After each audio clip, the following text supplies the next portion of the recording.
नमस्कार, आप देख रहे हैं हल्ला बोल टीवी। मैं हूं दीपक शर्मा।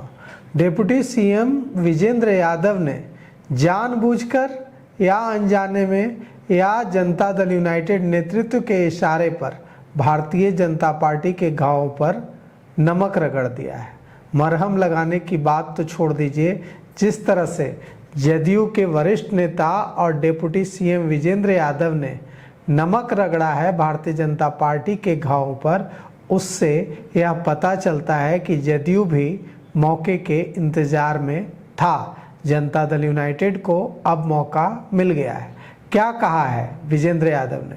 विजेंद्र यादव से जब पूछा गया कि क्या भारतीय जनता पार्टी की बांकीपुर में जो हार हुई है वो नीतीश कुमार की गैर मौजूदगी की वजह से हुई है, तो विजेंद्र यादव ने कहा कि नेता है नीतीश कुमार के न रहने का असर तो पड़ेगा ही। क्या कुछ कहा है विजेंद्र यादव ने, हम आपको सुनाते हैं और उसके बाद हम ये बताएंगे कि जो विजेंद्र यादव ने नहीं कहा वो उसके पीछे की कहानी क्या है। स्वाभाविक है, नीतीश कुमार जी बड़े नेता थे, लंबे समय तक थे, उन्होंने जो काम किया था तो थोड़ी कमी तो महसूस होगी, कोई बड़ी बात नहीं है। चलिए, बहुत बहुत धन्यवाद। तो देखिए, विजेंद्र यादव सिर्फ 2 लाइनें बोल रहा है, लेकिन इन 2 लाइनों के पीछे बहुत बड़ी कहानी सामने आ रही है। जनता दल यूनाइटेड लगातार यह महसूस कर रहा था कि नीतीश कुमार के मुख्यमंत्री पद छोड़ने के बाद भारतीय जनता पार्टी जनता दल यूनाइटेड को कमतर आंक रही है और भारतीय जनता पार्टी जिस तरह से जदयू को इग्नोर कर रही थी, छोटे भाई की भूमिका भी देने को तैयार नहीं हो रही थी।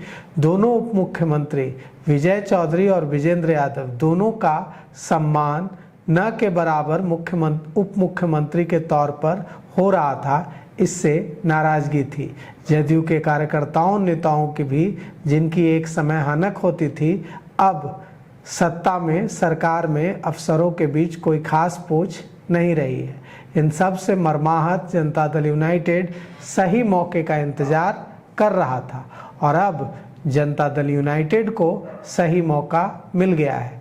बांकीपुर में भारतीय जनता पार्टी की हार ने जनता दल यूनाइटेड को मौका दे दिया है और विजेंद्र यादव ने, अनंत सिंह ने, श्याम रजक ने, सब ने मिलकर बोलना शुरू किया है कि नीतीश कुमार के न रहने की वजह से भारतीय जनता पार्टी बांकीपुर में हार गई है। अब अगर नीतीश कुमार होते तो क्या होता ये तो कोई नहीं जानता, लेकिन इतना तो तय है कि जदयू और भारतीय जनता पार्टी के बीच जो सहमत का खेल है वो रुका नहीं है और ये यूं ही आगे चलता रहेगा।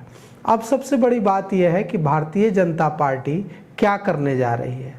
जनता दल यूनाइटेड को अगर भारतीय जनता पार्टी ने पूरा मान सम्मान नहीं दिया तो आने वाले चुनावों में इसका असर और दिखेगा, चाहे वो एमएलसी चुनाव हो, चाहे वो पंचायत चुनाव हो या लोकसभा चुनाव जो 2029 में होना है। तो क्या भारतीय जनता पार्टी ने कोई तैयारी की है या वेट एंड वॉच की स्थिति में है? तो भारतीय जनता पार्टी बांकीपुर में मिली हार से हिल गई है और Bharatiya Janata party damage control की कोशिश में जुटी हुई है। भारतीय जनता पार्टी की कोशिश होगी कि जनता दल यूनाइटेड के नाराज जो नेता हैं उनको इन किन प्रकारेण मना लिया जाए और मनाकर एक मजबूत गठबंधन की तरह सरकार चलाने की कोशिश की जाए। अब देखिए भारतीय जनता पार्टी अपनी इस कोशिश में कितनी कामयाब होती है। फिलहाल इस पेशकश में इतना ही। आगे की खबरों के लिए देखते रहिए हल्ला बोल टीवी। शुक्रिया।